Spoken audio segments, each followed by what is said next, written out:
अकबर अगर उस समय मर जाता तो इस देश का इस्लामीकरण हो जाता। कोई इस इस्लामीकरण को रोकने की शक्ति नहीं थी। लेकिन जब तक अकबर मरा तब तक राजपूत शक्ति इतनी प्रबल हो गई थी कि वो इतिहास लिखने की भारत में परंपरा नहीं थी। ये इतिहास लेखन की परंपरा मुसलमानों ने, अंग्रेजों ने सिखाई है। अपने यहां इतिहास को क्या कहते थे? वार्ता। बातों में इतिहास था, कहानियों में इतिहास था। आप महाभारत पढ़िए, हजारों कहानियां हैं उसके अंदर। ये क्रमबद्ध इतिहास लिखने की यहां परंपरा नहीं थी।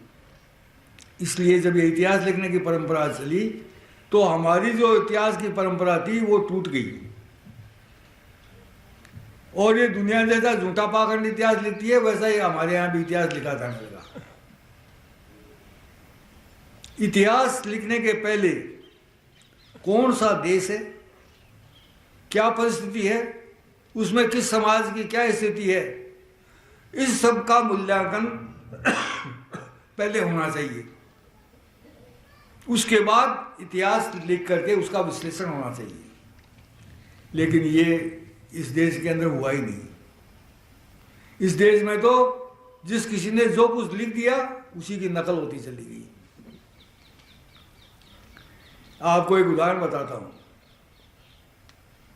राजा मान सिंह आमेर, उनका इतिहास जो है वो अगर वास्तव में इतिहास लिखने की दृष्टि से लिखा गया होता तो वो आदमी आज राजस्थान के सबसे महान आदमियों में गिना जाता। सन 1573 में अकबर सूरत की लड़ाई में गया था। वहां पर अकबर पर शक्तिपात हुआ। पहले के राजा लोग, चाहे बादशाह हो, चाहे नवाब हो, चाहे बड़े सेठ साहूकार हो, संतों के दरबार में जाया करते थे। वहां उनका आशीर्वाद लेने की कोशिश करते थे, उनकी सेवा करते थे। अकबर भी जाता था, हिंदू संतों के यहां भी जाता था, मुसलमान संतों के यहां भी जाता था।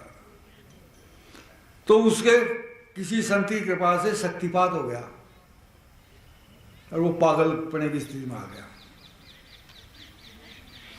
उसने अपनी तलवार निकाली, सीने में तलवार लगा करके मूंछ की तरफ से भीत पर लगा करके अपने सीने में घुसेड़ने लगा। उस समय सारे मुसलमान जो उसके वफादार थे मौजूद थे। जो क्षत्रिय राजा थे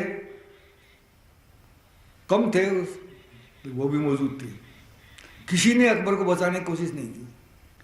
तब राजा मान सिंह आमेर, जिसकी उम्र उस समय केवल 22 वर्ष की थी, उसका बाप मौजूद था, उसका दादा मौजूद था, जा करके तलवार को खींच लिया, अकबर को बचा दिया। ये बड़ी भारी इस देश का इतिहास बनाने वाली घटना थी, जिसका कहीं कोई प्रचार नहीं हुआ। हल्दी घाटी के युद्ध से 3 साल पहले की ये घटना है। राणा प्रताप और मान सिंह दोनों का नाम इतिहास के अंदर हल्दी घाटी के युद्ध के बाद ही चमका है। उससे पहले कोई नहीं जानता था इनको। उस समय मान सिंह का न तो कोई महत्व था और न ही उसके ने कोई इतिहास रचता था। लेकिन उसके पास एक भविष्य दृष्टि थी। वो जानता था कि आज अकबर की आवश्यकता है इस देश को बचाने के लिए। भारत के प्रथम राष्ट्रपति राजेंद्र प्रसाद ने के बेटे ने, जो बड़ा इतिहासकार था, राजीव नयन, उसने किताब लिखी है राजा मान सिंह आमेर। अंग्रेजी में लिखी उसने एक किताब, वो अब उपलब्ध नहीं है, लेकिन उसका हिंदी अनुवाद उपलब्ध है। उस किताब को आप पढ़िए कि उस समय क्या परिस्थिति थी, किस परिस्थितियों के अंदर देश था। अफगानिस्तान से मुसलमानों के ढेर जत्थे भारत में आ रहे थे। अफगानिस्तान के लोग उनको मुफ्त के अंदर हथियार देते थे, गोला बारूद देते थे। और वो लूट पाट करके वापस आते तो लूट का आधा हिस्सा ले लेते थे। इस लालच के अंदर साल में हजारों हजारों जत्थे मुसलमानों के भारत में घुस रहे थे। कुछ लूटपाट करके वापस ले जाते, कुछ यहीं बस जाते। बंगाल, बिहार, उड़ीसा, आसाम में पठानों का जबरदस्त गढ़ था और मुगल उस समय अपने पैर जमाने की कोशिश में लगे हुए थे और राजपूतों के पास कोई शक्ति नाम की चीज नहीं थी। छोटी छोटी रियासतें थी। जयपुर रियासत उस समय कितनी बड़ी थी? 3 तहसीलों से थी। आज जमवारामगढ़, दौसा और जयपुर तहसीलें, इतना ही राज्य था खसाओं के पास। छोटे छोटे राज्य थे, न उनके पास हथियार थे न उनके पास धन था और मुसलमान मुफ्त में मिलने वाले हथियार गोला बारूदों के साथ तोप और बंदूकें लेके आ रहे थे और हमारे पास लड़ने के लिए केवल तलवारें और भाले थी। आज कोई इतिहासकार ये लिख रहा है क्या कि भारत इसलिए गुलाम हुआ? यहां पर विज्ञान का विकास नहीं हुआ। यहां हमारे पास हथियार नहीं थे। तोपों से के सामने हम तलवारों से लड़े और पोतों पर कब्जा कर लिया। वो इतिहास उजागर ही नहीं हुआ। कौन करता उसको उजागर? कुछ लोग जिन्होंने कोई कवि पढ़े उनका इतिहास में नाम आ गया, बाकी के लोगों का इतिहास में कोई नाम निशानी नहीं है। उस स्थिति के अंदर मान सिंह चमका।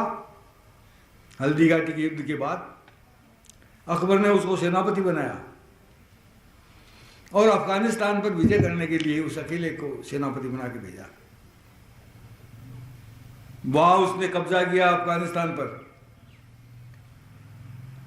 वहां के सारे कारखाने नष्ट किए जिनमें गोला बारूद बनता था। वहां के कारीगरों को कैद करके लाया। आमेर के जयगढ़ के अंदर कारखाना खोला हथियार बनाने का। यहां बंदूकें और तोपें बनने लगी।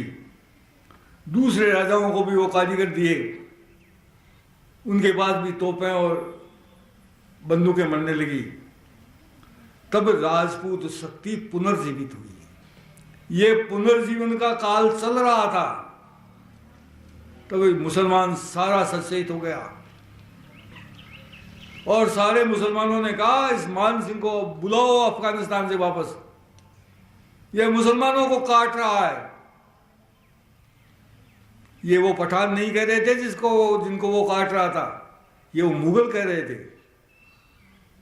जो पठानों को अपना दुश्मन मानते थे, लेकिन इस्लाम के नाम पर एक थे। मान सिंह को वापस बुलाया अफगानिस्तान से। फिर उसको अकबर ने भेजा बंगाल, बिहार, उड़ीसा में पठानों का दमन करने के लिए। तो फिर सारा मुसलमान चिल्लाया इसको वापस बुलाओ, ये पठानों का कत्लेआम कर रहा है, मुसलमानों का नाश कर रहा है।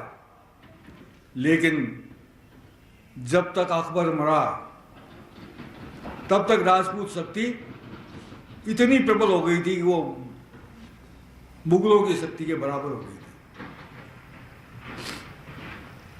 अकबर के मरने के बाद जहांगीर गद्दी पर बैठा, शाहजहां बैठा, उसके बाद औरंगजेब बैठा। सारा मुसलमान मान सिंह के खिलाफ और राजपूतों के खिलाफ था। औरंगजेब ने आते आते फिर इन लोगों को कुचलने का अभियान चलाया, जजिया कर लगाया, मंदिर तोड़े। ये मान सिंह ने अकबर से तलवार छीनी, उसके 85 वर्ष बाद हुई घटना। अगर मान सिंह ने अकबर से वो तलवार नहीं छीनी होती और अकबर उस समय मर जाता तो उसके बाद के बने हुए ये बादशाह ने जो कुछ किया वो 85 वर्ष पहले ही होता था। उस समय राजपूतों के अंदर शक्ति नहीं थी कि वो उनका मुकाबला कर सकते थे। औरंगजेब ने जो बर्बादी की उस समय तो जब आमेर के राजा मिर्जा राजा जयसिंह की डेथ हुई तो जोधपुर के महाराजा जसवंत सिंह जी ने दुआ कहा था, घंटन बाजे देरा संकन माने सा एक सा फिर आव जो मारू राज जैसा। आज मंदिरों में घंटे बजना बंद हो गया और ये बादशाह किसी से डरता नहीं है। अब एक बार महासिंह के बेटे जयसिंह आप फिर आओ। वो स्थिति अगर 85 वर्ष पहले हो जाती, अकबर अगर उस समय मर जाता तो इस देश का इस्लामीकरण हो जाता। कोई इस इस्लामीकरण को रोकने की शक्ति नहीं थी। लेकिन जब तक अकबर मरा तब तक राजपूत शक्ति इतनी प्रबल हो गई थी कि वो कम से कम उनसे राज्य नहीं छीन सकती थी, तो इस्लामीकरण को तो रोक ही सकती थी। लेकिन आज तक इतिहास में किसी ने लिखा है इसको? टुकड़ों में जगह जगह ये बातें लिखी हुई है। इनको जोड़ो तो एक नया इतिहास बनता है, एक नई शक्ति और नया रास्ता नजर आता है। उस बातों को हमको समझना पड़ेगा कि हम क्या कर रहे हैं, कहां जा रहे हैं।